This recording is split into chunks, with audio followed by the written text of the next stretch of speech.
ኤአይ ሁሉንም መረጃዎች አጠቃሉ በደቂቃዎች ውስጥ በሚያቀርብልን በዚህ ዘመን መጽሐፍትን ገጽ በገጽ ማገላበጥ በእርግጥ ጊዜ ማባከን ነው? ሰላም ለሁላችንም። ከክፍል 1 የቀጠለው ቪዲዮአችን እነሆ ደርሷል። ዛሬ ያነሳናቸውን ችግሮች የሚቀርፉ ዋና ዋና መፍትሄዎችን እንመለከታለን። በመጀመሪያ ማወቅ ያለብን ነገር እንደ ችግር የጠቀስናቸው ነገሮች ልምድ ያለው አንባቢም የሚያደርጋቸው ነገሮች ናቸው። ነገር ግን የአእምሮን ባህሪ በተረዳ መልኩ ነው የሚያደርጉት። ዋናው ነገር የምናደርገው ድርጊት ሳይሆን አእምሯችን ያንን ነገር የሚረዳበት መንገድ ነውና። እነዚህን የአእምሮ መታለያ ችግሮችን ለመቅረፍ የሚመከሩ 5 ድርጊቶችን ከዚህ ቀጥሎ እናያለን። አንደኛ፣ የመጀመሪያው ነገር መጽሐፉን ወይም ጽሑፉን አንብበን የምናገኘው ነገር ምንድነው የሚለውን ጥያቄ በግልጽ መመለስ ያስፈልጋል። ብንችል መጽሐፉን ለምን እንደምናነበው በግልጽ አረፍተ ነገር ማስቀመጥ። ለምሳሌ ይህንን መጽሐፍ የማነበው የተግባቦት ክህሎቴን ለማዳበር ነው ወይም የአመራር አቅሜን ለማሳደግ ነው፣ አሊያም ደግሞ እንዴት ማንበብ እንዳለብኝ ለማወቅ ነው ብለን በግልጽ ማስቀመጥ እንችላለን። አንዳንድ ጊዜ ምክንያታችንን በግልጽ ማስቀመጥ ላንችል እንችላለን፣ ወይም መጽሐፉ ስለምን እንደሚያወራ በግልጽ ላንረዳው እንችላለን። ይህን ነው ታዲያ የኤአይ አስፈላጊነቱ የሚጎላው።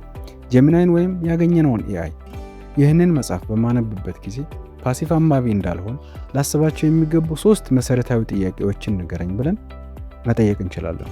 ከዚህ በኋላ የምናነበው ትኩረታችን መጽሐፉን እነዛን ጥያቄዎች በሚመልስበት መንገድ ላይ ትኩረት አድርገን ይሆናል ማለት ነው። ሁለተኛ፣ የጽሑፉን መዘወሪያ ዋና ዋና ሐሳቦችን ሳንረዳ ማንበብ ምንም ፍሬ ነገር ሳንይዝ እንድንባክን ያደርገናል። ጽሑፉን በጥልቀት ማንበብ ከመጀመራችን በፊት በምን ዙሪያ እንደሚያጠነጥን ለመረዳት ጊዜ መውሰድ ያስፈልጋል።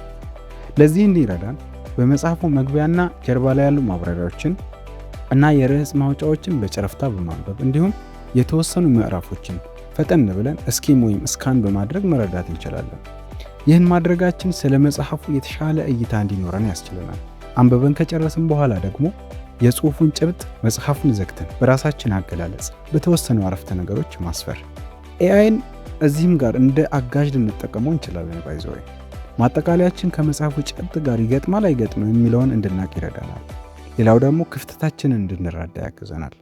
ሶስተኛው፣ አንድን ጽሑፍ ስናነብ የመጀመሪያው ግባችን አዲስ ግንዛቤ፣ አዲስ ዕውቀት ማግኘት መሆን አለበት።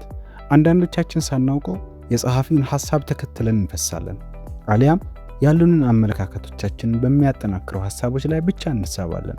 መሆን ያለበት ግን ጽሑፉን ስናጠናቅቅ አዲስና የተሻለ እሳቤ ማግኘት መቻል ነው። ይህ እንዲሆን ደግሞ የጸሐፊውን ሐሳብ መሞገትና ያሳመነን እንደሆነ ማየት አለብን። ይህንን ሐሳብ ብቃረን የኔ መገዳደሪያ መቃወሚያ ምን ይሆን ነበር ብለን ራሳችንን መጠየቅ ይኖርብናል። እዚህ ጋር ኤአይን እንደ ተቃዋሚ አጋር አድርገን መጠቀም እንችላለን። ሐሳቦቻችንን የእኛን መቃወሚያ መልሶ እንዲቃወም፣ በሐሳቦቻችን ውስጥ ያሉ ድብቅ ክፍተቶችን ፈልጎ እንዲያወጣልን መጠየቅ እንችላለን። ይህም እኛ የቱ ጋር እንደተሳሳትንና ጸሐፊው የቱ ጋር ትክክል እንደሆነ እንድንለይ ያግዘናል። አራተኛው፣ የተደራጀ ማስታወሻችን ከውስጣችን ጋር መዋሃዱን ለማረጋገጥ የተለያየ ነገር ማድረግ ይኖርብናል። ለምሳሌ ሐሳቦችን በራሳችን መንገድ መግለጽና ማብራራት፣ ከጽሑፉ ዞር ብለን ከመጀመሪያ ጀምረን ማጠቃለያ መጽሐፍ፣ ሐሳቦችን ከምናውቃቸው ካጋጠሙን ነገሮችና ክስተቶች ወይም ልምዶቻችን ጋር ማቆራኘት፣ ሐሳቡን ለሌሎች ሰዎች ማስረዳት። በተለይ ይሄኛው ወሳኝ ነው። አጠገባችን ሰው ካለ የተረዳነውን ማብራራት። ይህ ነገር ነገሩ ምን ያህል እንደተረዳነው ያሳየናል። ትንሽ የማስረዳት ችግር ካለብን ድጋሚ እናነበዋለን ማለት ነው። በሚገርም ሁኔታ ኤአይን እዚህ ጋርም እንዳጋር ልናየው እንችላለን። ጽሑፉን አጠገባችን ላለ ሰው ማብራራት ካልቻለን ለኤአይ አብራርተን ክፍተቶቻችንን ማወቅ እንችላለን። አምስተኛውና የመጨረሻው ምንድነው? ከላይ የዘረዘርናቸውን 4ቱን ምክሮች ተግብረን ያገኘነውን ነገር በሕይወታችን ማንጸባረቅ ነው።